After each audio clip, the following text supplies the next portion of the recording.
Yes. Good morning, dear Dharma friends.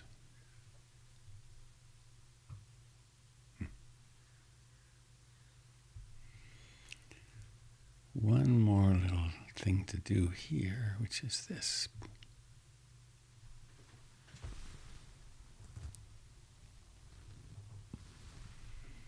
Better. Oops. Okay.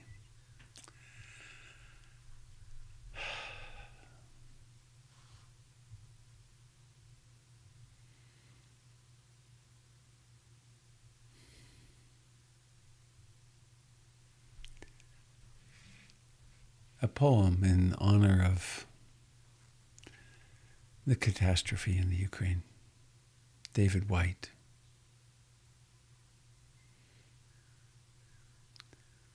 You may or may not have seen, depending upon your immersion in the news, there was a meeting at which Putin and Emmanuel Macron met. And Putin had a table that was about 50 feet long. They sat at opposite ends of it. This is a poem that was obviously written after then.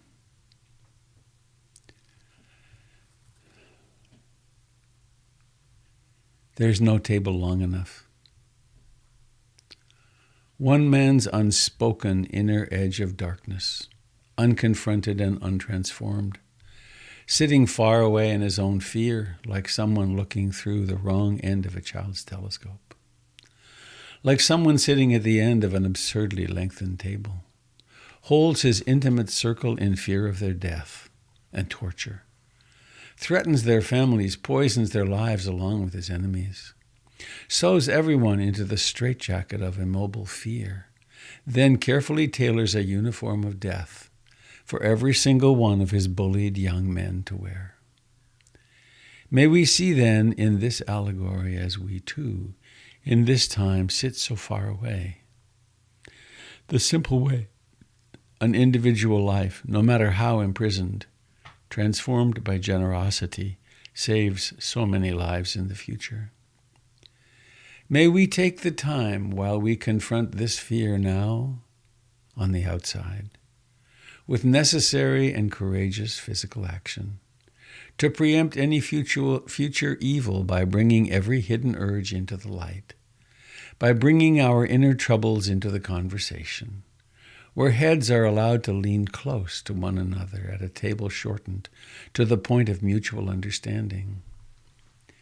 There is no table long enough to keep us from our own unspoken darkness. But thanks be to God and every power beyond us, there is no table long enough to hold the riches of darkness transformed, to hold the wine raised and the bread consumed, to hold every item of our shared bounty, brought from every field of our endeavor, in a promised future that, despite ourselves, will always be destined to forgiveness.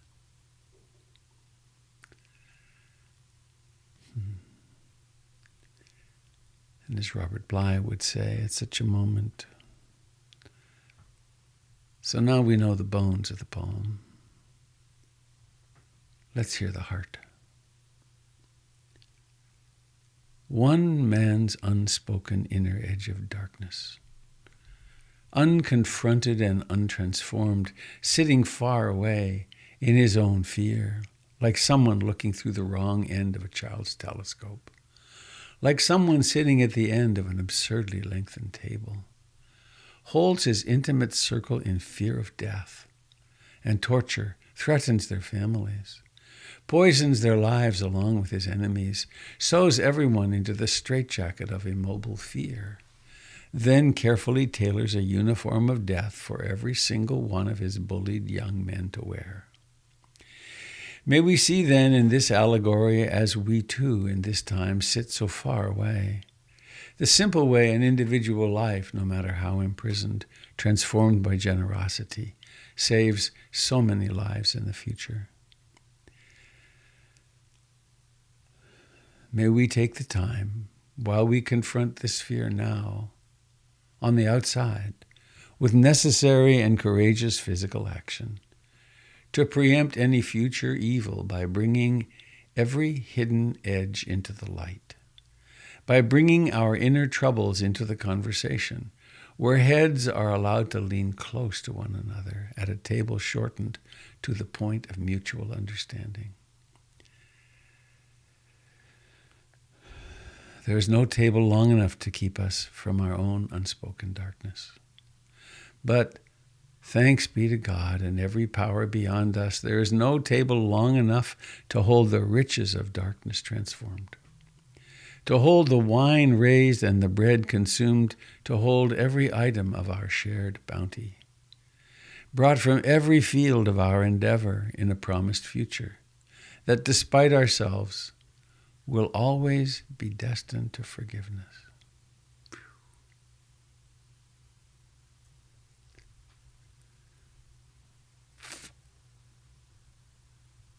In a promised future that despite ourselves will always be destined to forgiveness.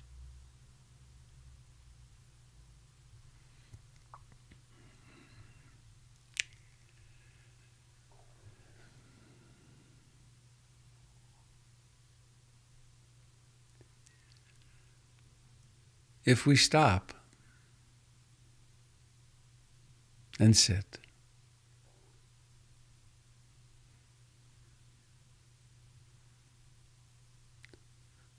and stop being productive, stop being busy, we cannot help but come nose to nose with ourselves. Our beautiful, luminous, creative, loving, kind, compassionate self. And the side that is yet to be integrated, the side which is fearful, hateful, jealous, desperate, traumatized.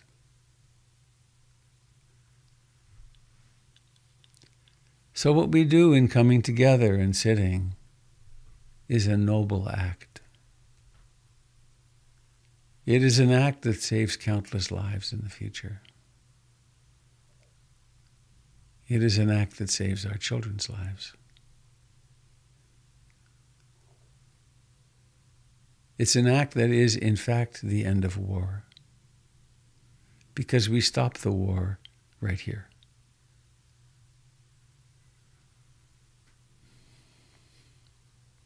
A noble act. We do call it the Four Noble Truths, or the Noble Eightfold Path. How to become noble is to wake up, to reveal our true nature, first to ourselves and then to let it shine to all those around us and beyond. So please, friends, true, beautiful Dharma friends,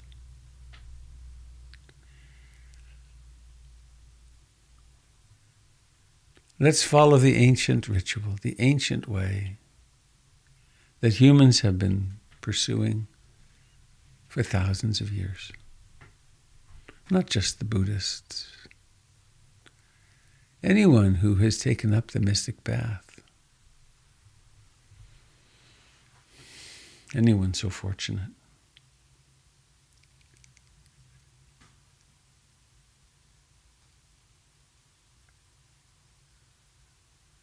So we sit here, awake to the fact of life, to the body breathing in and out.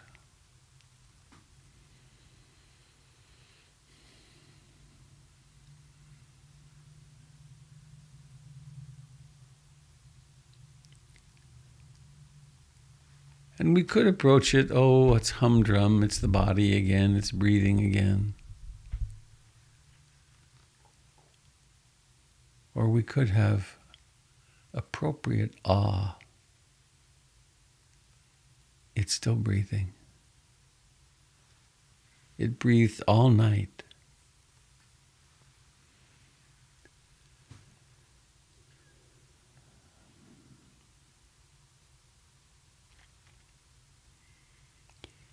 And as always, each breath has its beginning, its rising to fullness,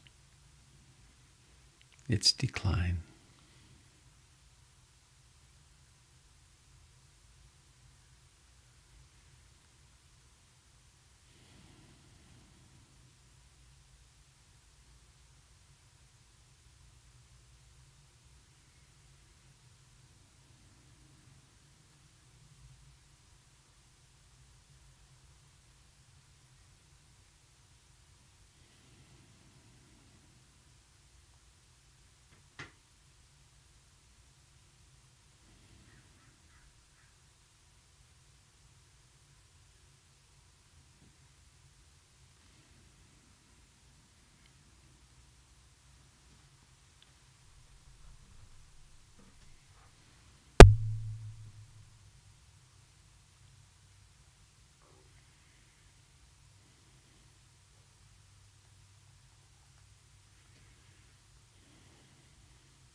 Life is the ultimate active force.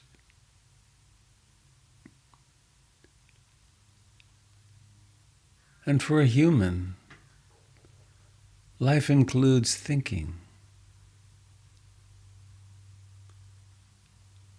fantasizing, imagining, worrying, planning,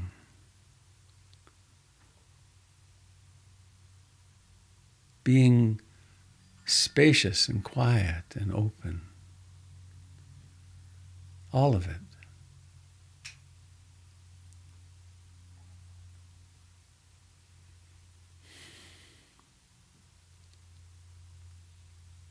And so let's not start or continue a war against the mind. That's madness.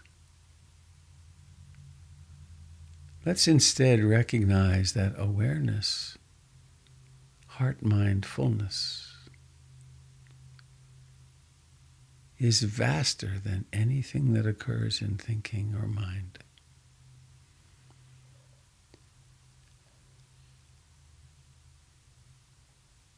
So we wake up from the trance of the future or the past. We can say, oh, I'm not doing it right. I'm a failure. I have to try harder, get tighter. Or we can say also, how interesting.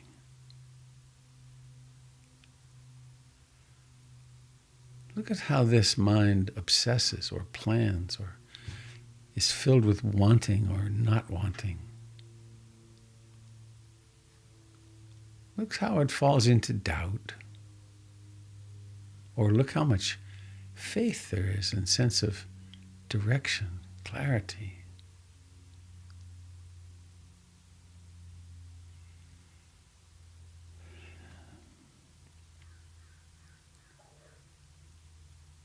And for our great good fortune,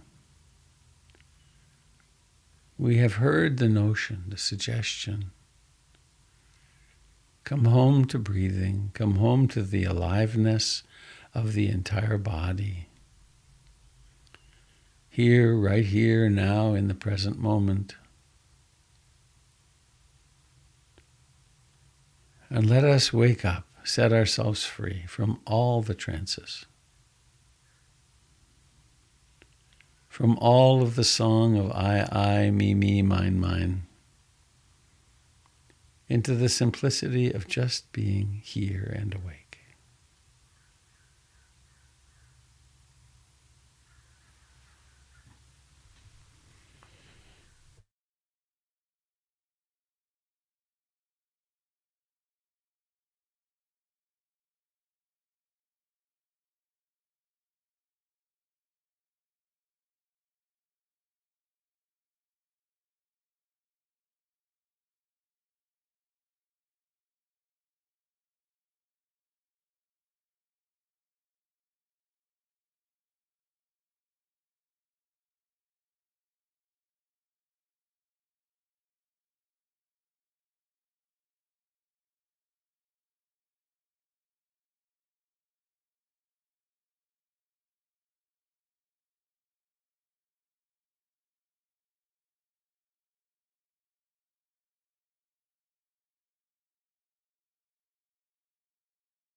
When we go to the movies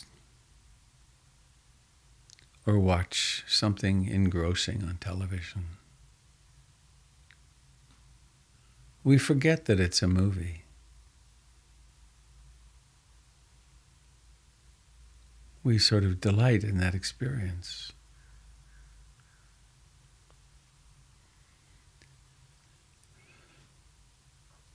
The same is true with the wandering mind, the daydreaming mind, the mind of liking and disliking, the mind of desire and the mind of aversion, the mind of restlessness and agitation and worry, the mind of sloth and torpor, dullness, the mind of doubt.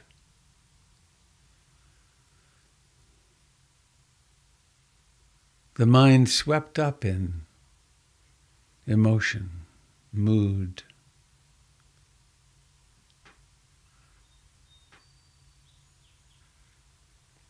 and just as it's possible to wake up in the movies and realize suddenly, oh, this is a movie. Similarly, mindfulness awakens in the midst of a wandering mind and notices, this is a wandering mind. This is a wandering mind with the flavors of I, me, and mine.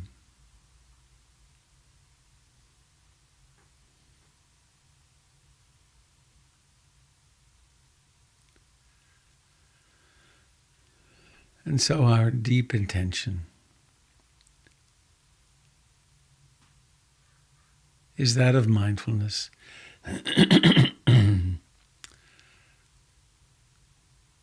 With a large dose of concentration.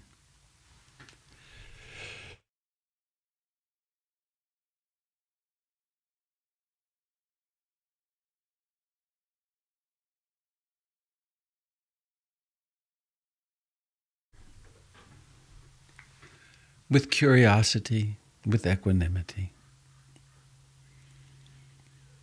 Awakening to the reality of this moment.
beneath all traces of greed, hatred, and ignorance, there is an infinitely vast river of love and compassion. Our natural state.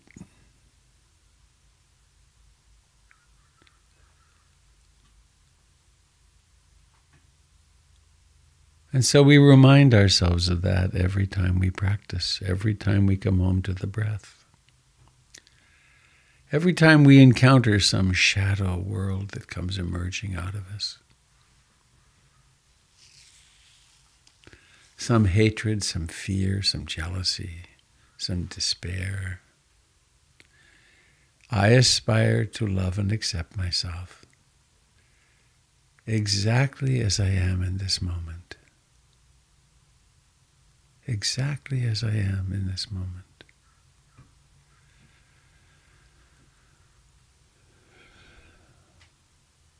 And to be human is to be stunningly vulnerable. Vulnerable beyond our ability to recognize it, actually.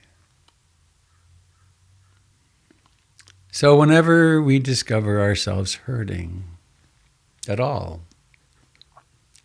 physically, emotionally, existentially, whenever that ache of loss, potential loss comes along, I intend to hold myself in sweet compassion. Sweet compassion.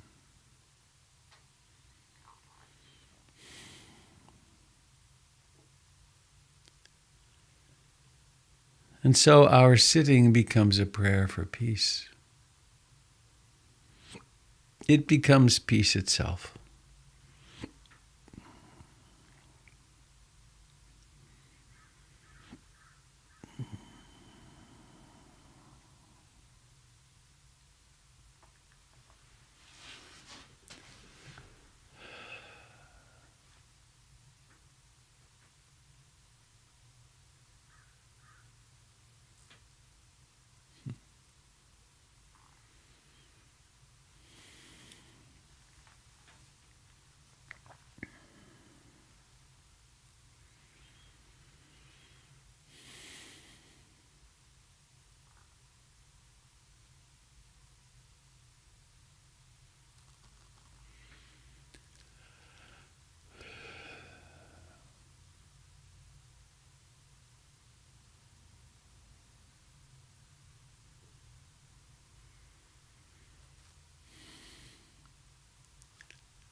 You might take a moment to thank yourself for making the effort to get up this morning, to come and provide your support to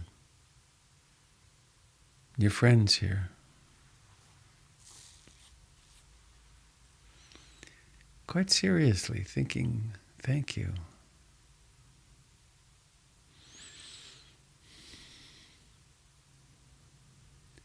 It does appear there are some choices to be made, at least apparent choices. One of those choices is to make the effort to wake up. To, in fact, feed the side of ourselves which is loving and compassionate.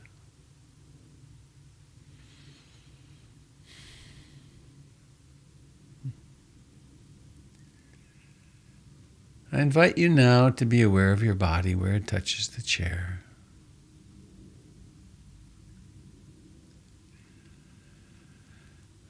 To notice the mood that's present, to notice the life of your face and hands.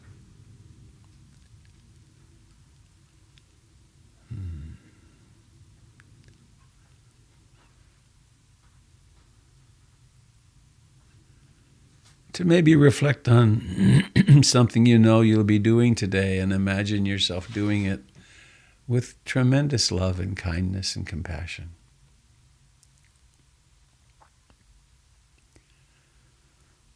Even if it's as simple as washing the dishes and knowing that's what you're doing, being grateful to have dishes.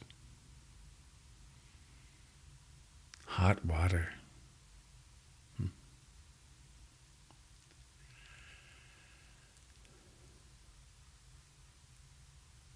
And in just a few moments, I'm going to try again to share a video with you that I created with Sam 4-inch and his son. 40 years ago, I ran into a Buddhist document teaching, which I've had on my person since then. At first as a little booklet, now digitally. And I've told my family, should I ever be in coma, you can just read this to me over and over again. So I want to share it with you, and I invite you to let your eyes open. It'll work much better with your eyes open. Now. Uh-oh. The sound is making that noise. Darn. Let me see if it's making it for you, and I'll have to go back to the drawing board, maybe. Share. Jim, would you tell me if the sound is okay, please? The great way is not difficult for those who are not identified with their preferences. When love and hate are both absent, everything becomes clear and undisguised. Make the smallest distinction, however, and heaven and earth are set infinitely apart. If you wish to see the truth, then hold no opinions for or against anything. To set up what you like against what you dislike is the disease of the mind. When the deep meaning of things is not understood, the mind's essential peace is disturbed to no avail. The way is perfect like vast space, where nothing is lacking and nothing is in excess. Indeed, it is due to our choosing to accept or reject that we do not see the true nature of things. Live neither in the entanglements of outer things, nor in inner feelings of emptiness. Be serene in the oneness of things, and such erroneous views will disappear by themselves. When you try to stop activity to achieve passivity, your very effort fills you with activity. As long as you remain in one extreme or the other, you will never know oneness. Those who do not live in the single way fail in both activity and passivity, assertion and denial. To deny the reality of things is to miss their reality. To assert the emptiness of things is to miss their reality. The more you talk and think about it, the further astray you wander from the truth. Stop talking and thinking, and there is nothing you will not be able to know. The changes that appear to occur in the empty world we call real only because of our ignorance. Do not search for the truth. Only cease to cherish opinions. Consider movement stationary and the stationary in motion. Both movement and rest disappear. When such dualities cease to exist, oneness itself cannot exist. To this ultimate finality, no law or description applies. For the unified mind in accord with the way, all self-centered striving ceases. Doubts and irresolutions vanish, and life in true faith is possible. With a single stroke, we are freed from bondage. Nothing clings to us, and we hold to nothing. All is empty, clear, self-illuminating, with no exertion of the mind's power. Here, thought, feeling, knowledge, and imagination are of no value. In this world of suchness, there is neither self nor other than self. To come directly into harmony with this reality, just simply say, when doubts arise, not to. In this not to, nothing is separate. Nothing is excluded. No matter when or where enlightenment means entering this truth. And this truth is beyond extension or diminution in time or space. In it, a single thought is 10,000 years. Emptiness here, emptiness there, but the infinite universe stands always before your eyes. Infinitely large and infinitely small, no difference. For definitions have vanished and no boundaries are seen.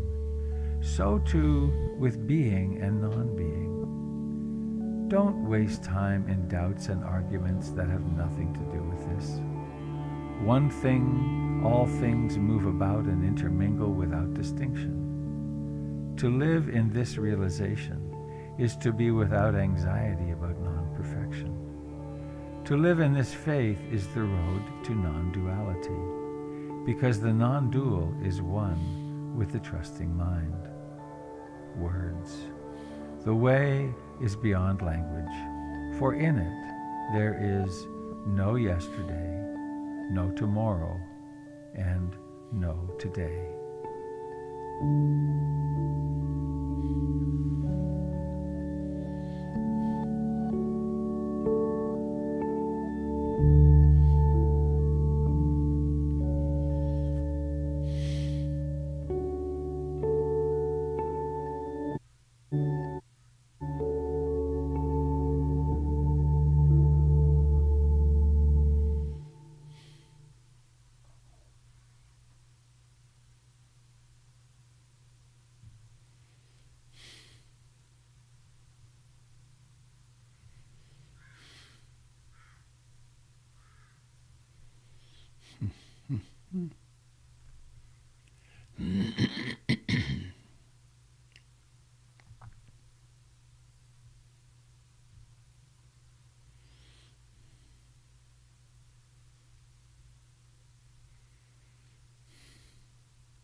Sam is the photographer for the Portland Trailblazers.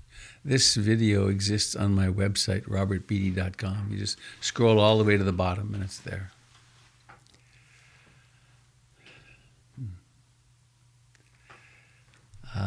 I should do this to all. Robert Beatty dot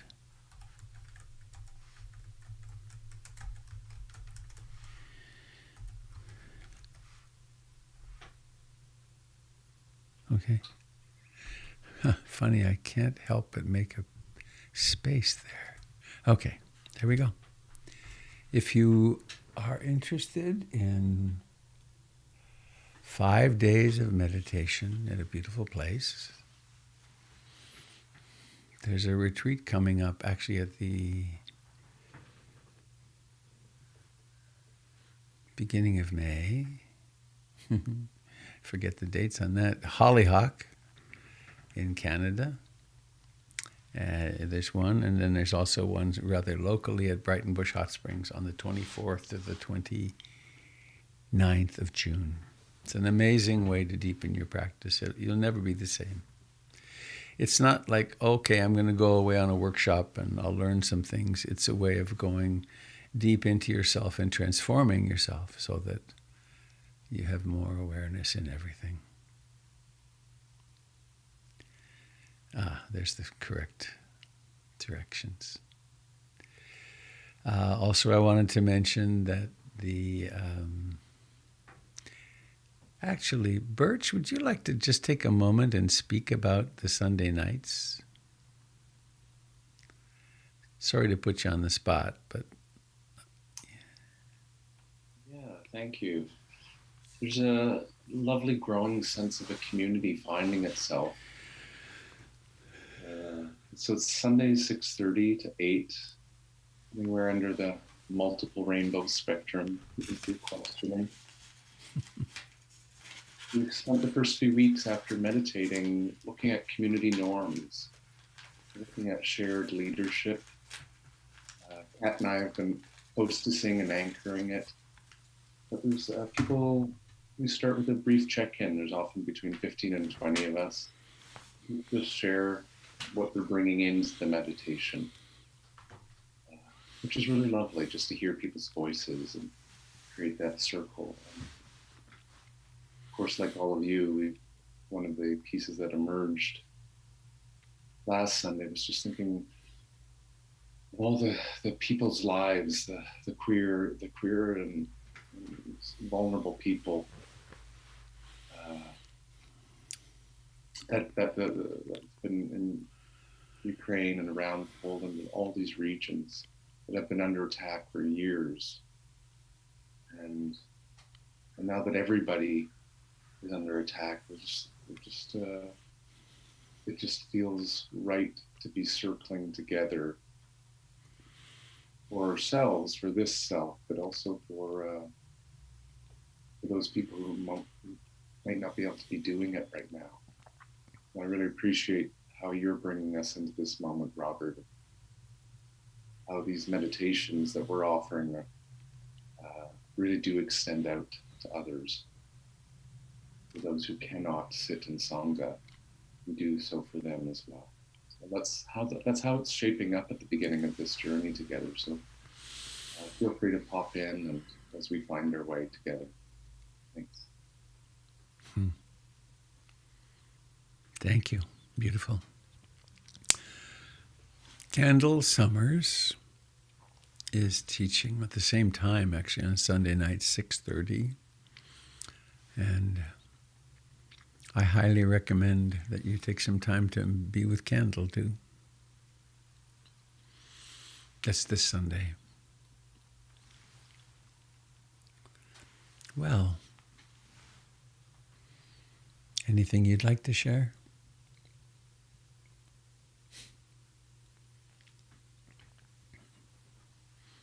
I just felt... Robert, could you share the source of that first thing that you read this morning about It's David White, and I will put it on my blog. You could probably find it. Yes. WHYT. WHYTE, and the name of it was... where is it? Oops. Oh, here it is. There is no table long enough. I'm sure if you Google that, he's got advertising. He's doing 2 weekends. And that poem was part of the advertising. So I think I won't put it in my blog. You can Google it. There's no table long enough, David White. Thank you.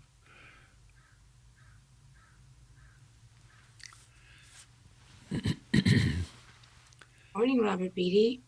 Good morning, Sangha. Hello, Jamie.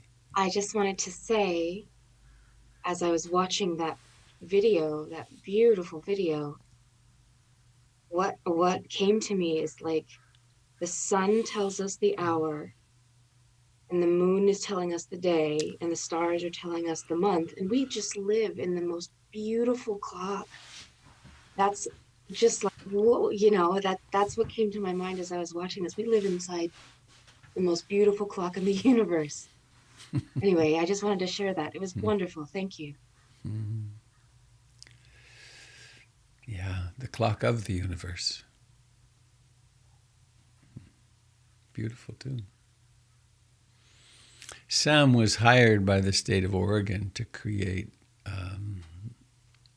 tourism videos, so that these images are seen all over the world.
carpet got put in yesterday. The downstairs waiting area carpet got installed. So that's the last of the major projects. And the door sills between all the offices downstairs. Ananya, you put up your hand. Hi, why don't you unmute? Hi. I'm just this morning thinking about poor Vladimir Putin. Oh, boy. And it brings to mind that wonderful poem by Thich Nhat Hanh called Call Me by My True Names. And there are 2 stanzas in there that make me think of Putin, especially the one, I am the 12-year-old girl, refugee on a small boat, who throws herself into the ocean after being raped by a sea pirate. And I am the pirate, my heart not yet capable of seeing and loving. And as we all recoil somewhat in horror over what Putin is doing, I realize that poor man is carrying such a heavy load of terrible karma. And it may be like throwing love at a black hole, but that's what he needs. He needs us to send him compassion.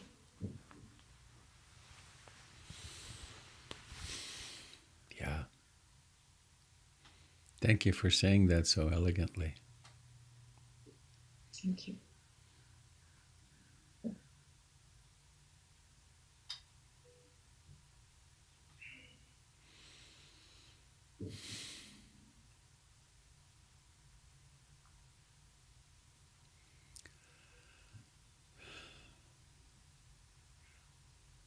One of the things that occurs to us if we practice deeply and over time is that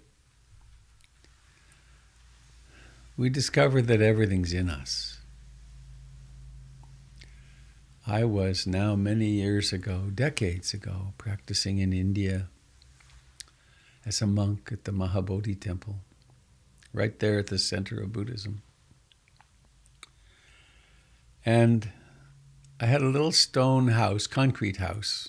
It was strange because it got hottest around midnight and then cooler during the day because it slowly heated up in the sun and then it slowly cooled. But that's not the point of what I want to share. It was in the compound it was in was a place for pilgrims to stay, very inexpensive, pretty poor people. And there was a well, and the well had a chain and a bucket. So it was very picturesque. Every morning early, they'd come out and they'd be pulling up the well and talking. And it really wasn't a problem for me most of the time because it was just sounds. There were other beautiful sounds of the monks chanting at the Mahabodhi temple. And the birds, the loud tropical birds. However, one day, with no provocation from anywhere, nothing had changed except everything inside me. And the chain started bugging me. And their talking started bugging me. And I was sitting there in meditation, and it grew and grew and grew till I hated them. Until it was wrong that they were there and they had no right to be there and they were ruining my meditation. And I just sat there in the midst of this storm, and it grew and grew and grew. And then these very lifelike images came of charging out there with an assault rifle and blowing them away. And having a machete in my hands and hacking them up and pushing them into the well. And I just sat there watching this horror show. And this isn't the only time I've experienced things like that in meditation. And I've learned from Stephen Levine and Joseph and Jack. And These are there. The collective unconscious is ours. It is us. And so, and another very interesting part of it was I started sweating, just pouring sweat. And I had a thought, of course, I didn't have a thermometer with me, but I was thinking, I sure wish I could take my temperature because I think I have a severe fever. And that came, and I just sat there, and then it went away. And then I had such an open heart, such love, such sense of blessing of these people who were outside coming to honor the Buddha. And there's a couple of lines in the poem by David White. He, Putin in this case, has never gone inward, has never digested those things in himself. And of course we know he was abused terribly as a child. It doesn't happen otherwise. So I share that just as an invitation to us to truly have compassion, but not, of course, just for him. Compassion for the millions of people that are suffering as a result of his heinous actions. So,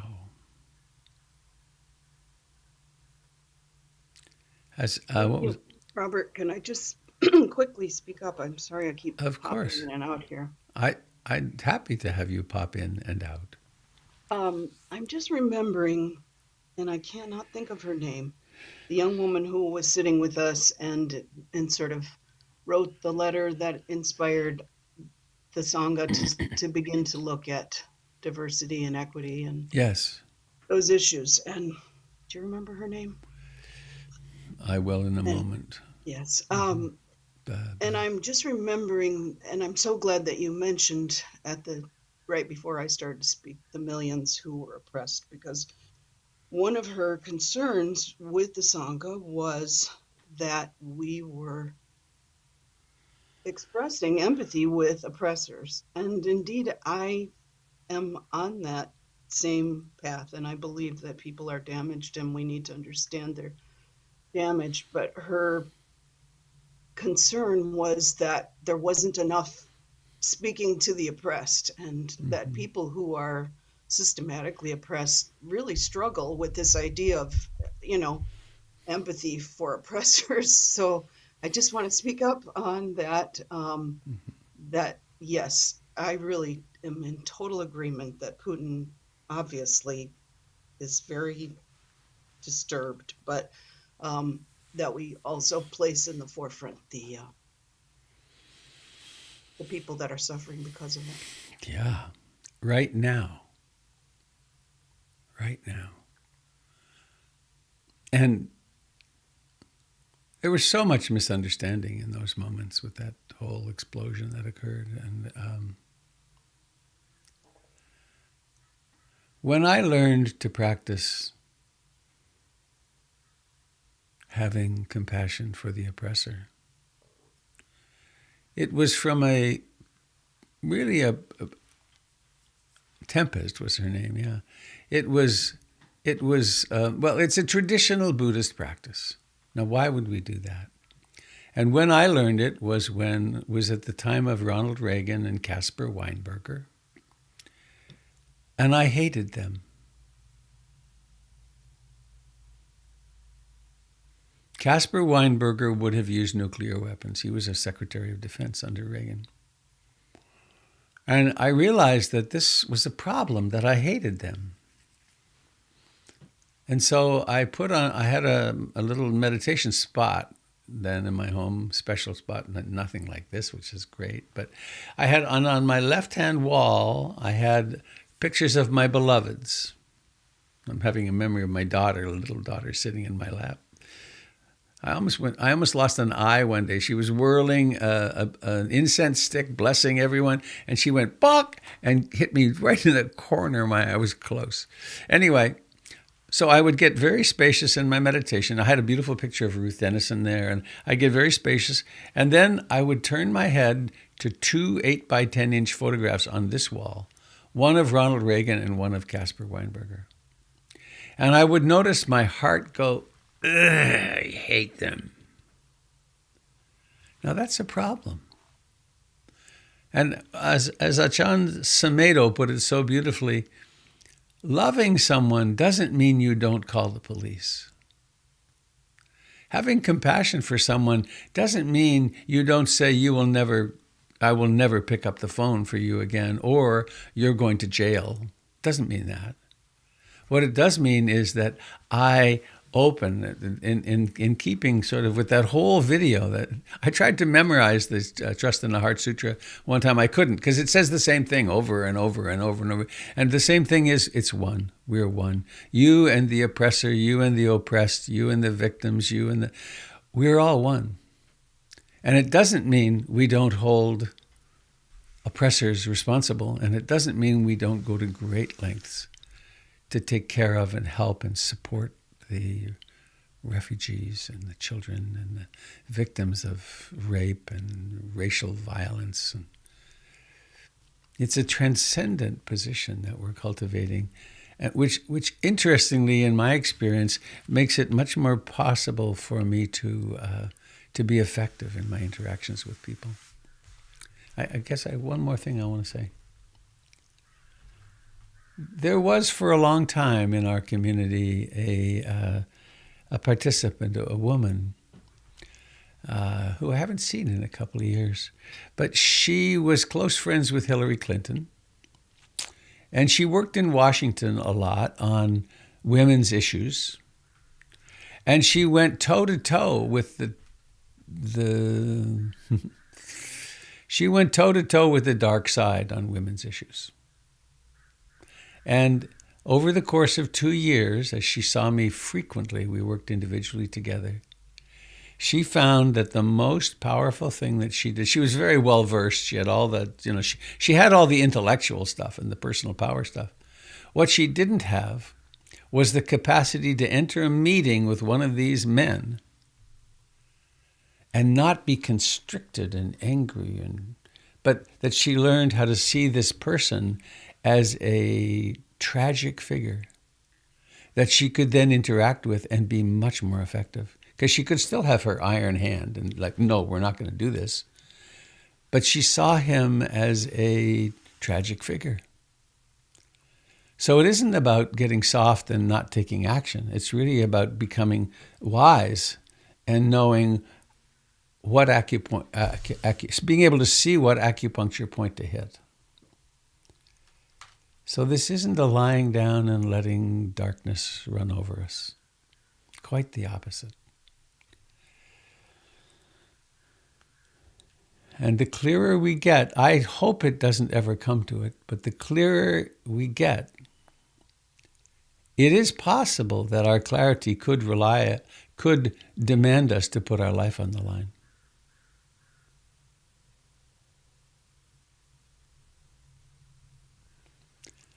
I think of those 2 men that were killed on the Max a couple of years ago. Crazy person, totally crazy person. And I would have been one of them, no question. This crazy person was harassing 2 young women of color. One of them was Muslim, I think. And 2 men in their 60s and 70s confronted him, and he killed them. I'd do that. Being utterly natural. But I'd like to do it without rancor. Be more effective without rancor. So thank you, Leanne.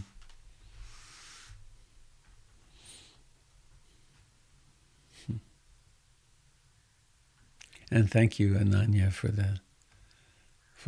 for choosing those powerful bits out of that poem. It's so easily misunderstood. And why would it be understood? Well, people with lots of trauma, of course, hear one thing, and what's needed there is the trauma needs to be comforted.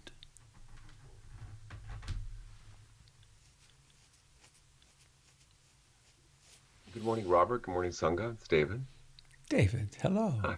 Be Hello. well, be well, be well, David. Almost, not quite, almost. We're almost there. So just before we do, just there's a quote. I subscribe to a reminder from, it's called the Daily Tejaniya, and every morning I get a quote from Sayadaw U Tejaniya. It's based out of, I think it's right out of Rochester, New York, one of the sanghas there. So there was one talking about this issue, and I'll tell you the quote, and I'm curious, Robert and the sangha, what your thoughts are on this. So the quote, it says, every time you're confronted with an angry or demanding person, check to see how your mind feels. Their greed and aversion is their problem. You need to see whether there is greed and aversion in your mind. And I'm curious how the truth of that works with social change. Because in some ways, Buddhism is about working from an inward process, but we all live and are implicated in our lives in a social network. So I'm wondering for yourself, Robert, and for other people in the Sangha, how you reconcile those two directions.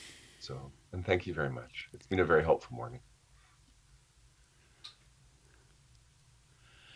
Let's say my wife comes at me angry.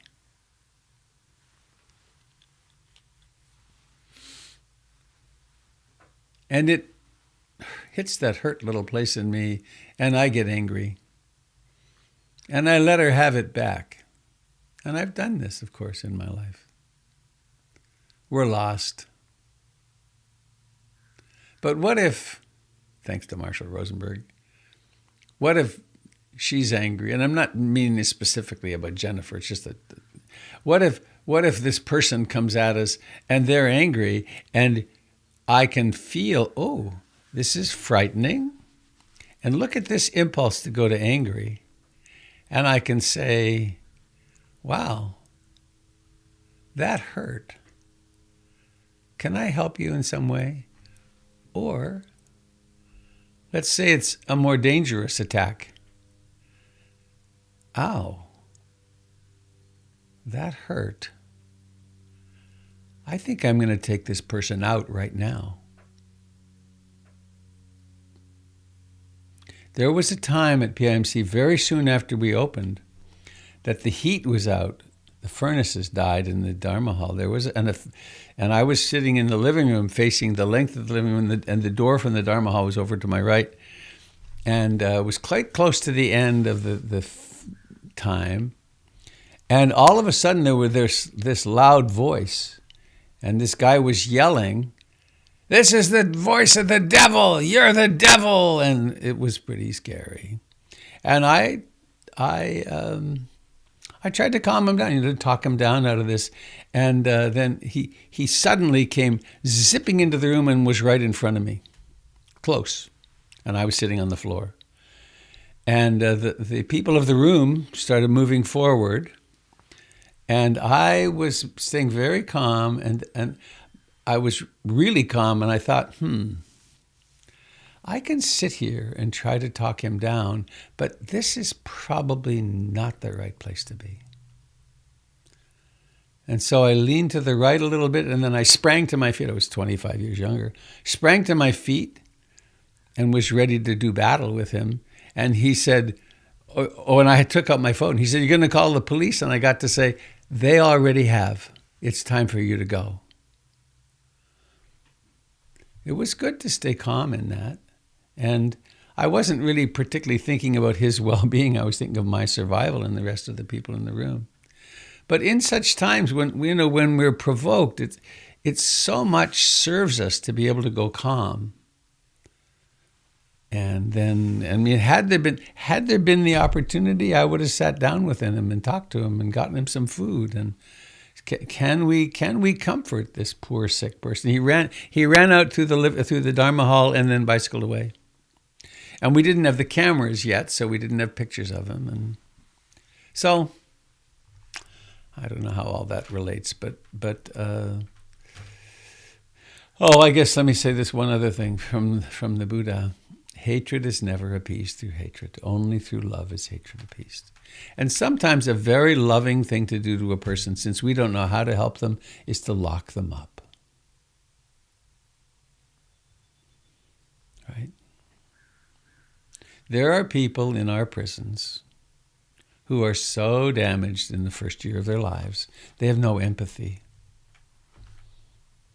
And a lot of them are on death row. And if you did a PET scan of their brain, there's a place in the prefrontal cortex that is dark, that in you or I would be light. And we don't know how to treat that. It's a reactive attachment disorder, psychopathy. We don't know how. And so the most loving thing we can do is to incarcerate them. We could incarcerate them much more lovingly. But that's not, we don't believe in that. We believe in punishment. And punishment doesn't work, but it does protect the community. There was a Jungian analyst here in town, I forget his name now, I bet he's gone, that I attended a talk with him. I was pretty young, 27, 28. And he gave a talk. He'd been working with the prisoners on death row in the penitentiary here for 5 or 6 years, working with their dreams. And it was from him. I always thought, we shouldn't have people in jail, and very naive. But he talked about what he had learned from these men's dreams over these years. And he convinced me, actually, in that one lecture, that since we don't know how to help them, they do need to be kept away from society for their own good, because they would do horrible things again.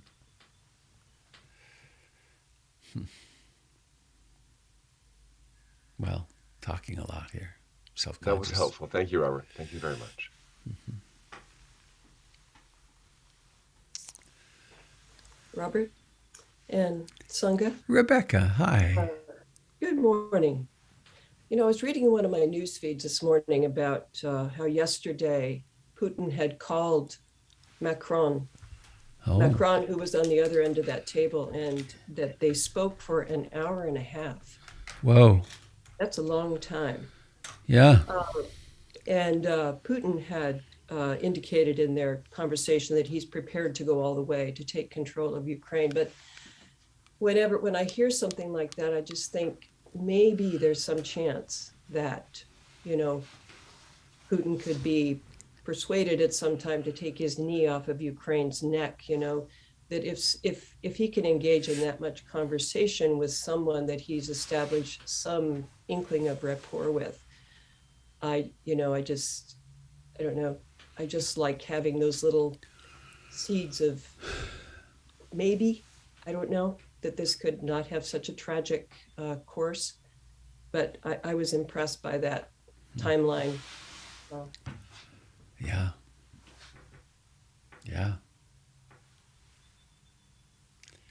So we could understand it perhaps as him reaching out for some support. Yes, yeah, he called Macron, so. Oh boy, it makes me sad. Yeah. History is full of these psychopathic, crazy people, men. Yeah. We have one in our own country, right? If he gets to be president again, we might as well have a Putin at the helm. That's very scary.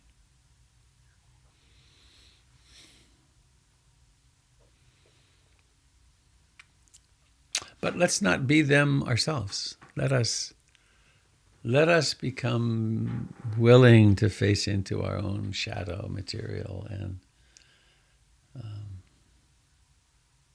that's one of the dangers of, I feel like I'm maybe going on too much here, but if we stay stuck in our hatred of Putin,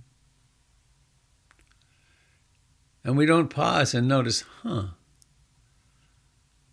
wonder if I have someone like him in me.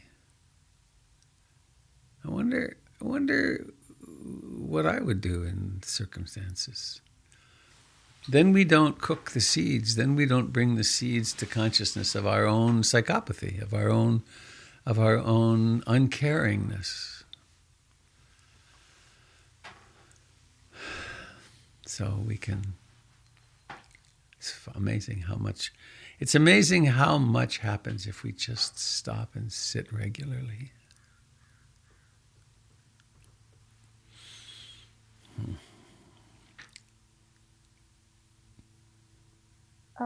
Robert, it's Joy. Hello, Joy. I feel lately like I'm enjoying feeling resentful about someone, Uh-huh.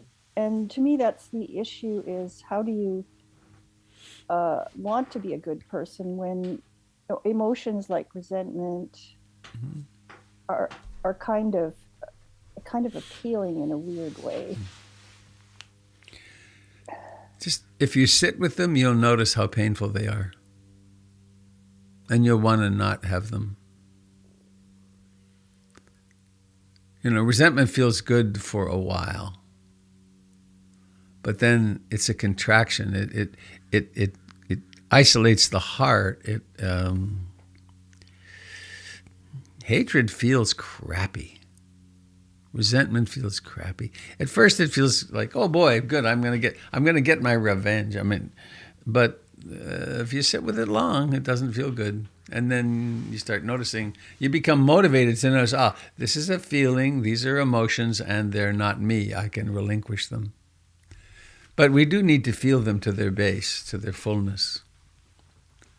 Like that day in Bodh Gaya when I felt that hatred so deeply.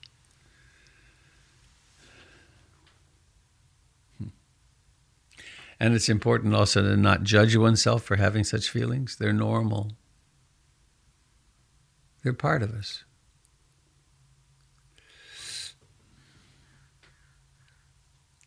One way to work with them on one's own is to write about them, to write them down. If it's about a person, to imagine writing a letter to that person and just fill it with all the hate that you've got in you, and then burn it when you're done. But let it come to fullness.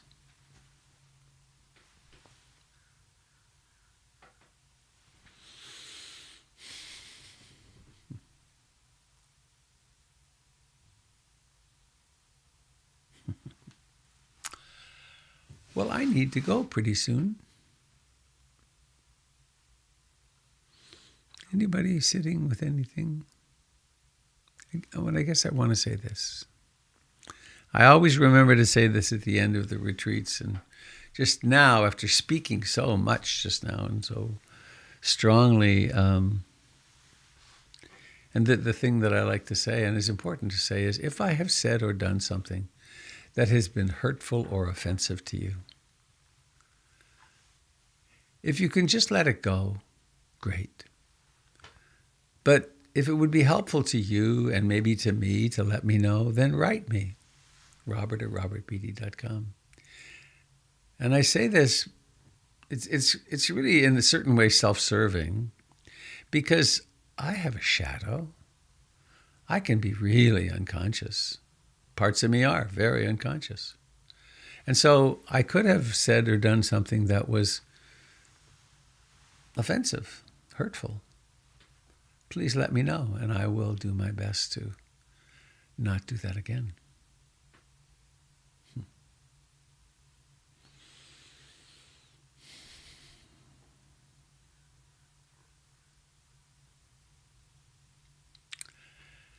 So let's sing our way home.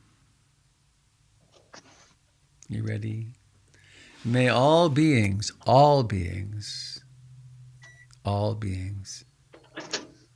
receive all blessings. All beings. Bhavatu Sabe Mangalam. Bhavatu Sabe Mangalam. Bhavatu Sabe Mangalam. Sadhu, sadhu, sadhu. Bye, my friends. Have a lovely day, a lovely, loving day. Thank you, Robert. May all beings be well, be well, be well. Yes. Bye, Lauren.